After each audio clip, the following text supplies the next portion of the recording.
It is finally game week, and who better than to sit down and chat with ahead of the Bengals season opener than your left tackle, Orlando Brown Jr.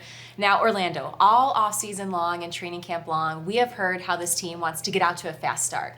Just why do you think this team is equipped to get out to a fast start to open up the season, and what does starting fast look like for you on Sunday? Yeah, I just feel like the way that Coach Taylor has scripted things from April when we arrived, the sense of urgency, attention to detail throughout that time period, all the way leading up until now in the week one, has been different. And I think the dividends will definitely pay off as they paid off in the preseason for us with the way we were able to be productive as an offense. You know, I'm really excited about the opportunity to get out here versus Cleveland, man, and it's so important for us to come out here and start fast. What message do you want your team to send on Sunday, and maybe what tone do you expect to come out with? It's so important, not just because of who we're playing, but what's at stake. And, you know, I think we have a great team. We've got a great quarterback, which is one of the hardest pieces of the puzzle to find normally. To me, setting the tone is about showing a sense of urgency, playing fast and physical. And so I believe that we do those three things, good things are going to happen. Orlando, this is the second year in a row that you've been voted team captain by your teammates. What does this honor mean to you, and how do you embrace that extra responsibility of being a leader on this team? Yeah, no, it's an honor that I don't take for granted. The group of men in there to vote me as one of the leaders is very special, and I have a ton of gratitude for everybody in there for that. My role as a leader, I think, is just being the best version of myself every day. I try to be as consistent as possible, leading by example, being vocal when I need to be. That's just kind of the role that I've grown into, and one of the reasons I think people voted me as a leader. When you look at the offensive line, it's been a few months now that you've gotten to work with Scott Peters. How would you describe the mentality and approach that he brings to this group? Really helped our offensive line culture out a ton. Just being able to have guys be closer as a unit.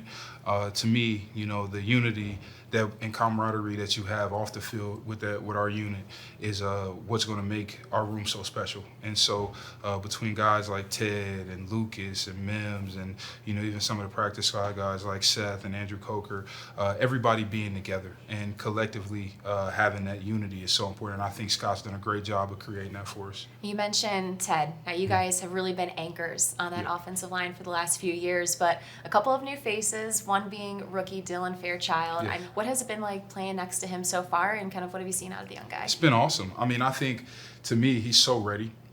He's come in right away from the moment we drafted him. They threw him in with the ones. He's ready to go. He's been extremely productive, done a great job throughout training camp and preseason, learning as much as he can.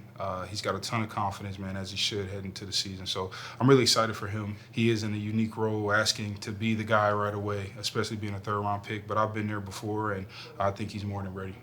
Now, Amarius Mims going into his second year at right tackle for this team, and you have said and shared that you have high expectations for him. Yeah. Just can you expand a little bit more on just why you have that sentiment for him and why he is so crucial to the offensive line play? Yeah, because, you know, to me, you look at the history of the NFL and the teams that have been able to win the Super Bowl, and you look at their bookend tackles, and more often than not, they are two of the best players on the team, two of the most consistent players on the team. Me and him, we have a ton of pressure on ourselves, and just as much pressure as I put on him, I put on myself as well to go out there and do my job to the best of my abilities every single day, not just on game day. So, you know, Mims has taken on that approach. He understands that. He's been working, and to me, it's shown up. All right, now, Orlando, I need you to help me settle a debate. Who really has the edge between you and Amarius? Who's taller between the two of you? I think I'm taller, but I can see the center of his head. He can't see the center of mine. So that's why I say I think I'm taller, at least by a quarter inch or so. I think it's deceiving. He has the hair that he can like elevate. I don't know if that just you know, gives him a little bit of it probably makes him feel does. taller. Yeah, to me, I think it does. Yeah. All right, well, Orlando, it is always a joy when we get to chat and catch up. Thank you so much for spending some time with us, and best of luck on Sunday. Of course, appreciate you having me.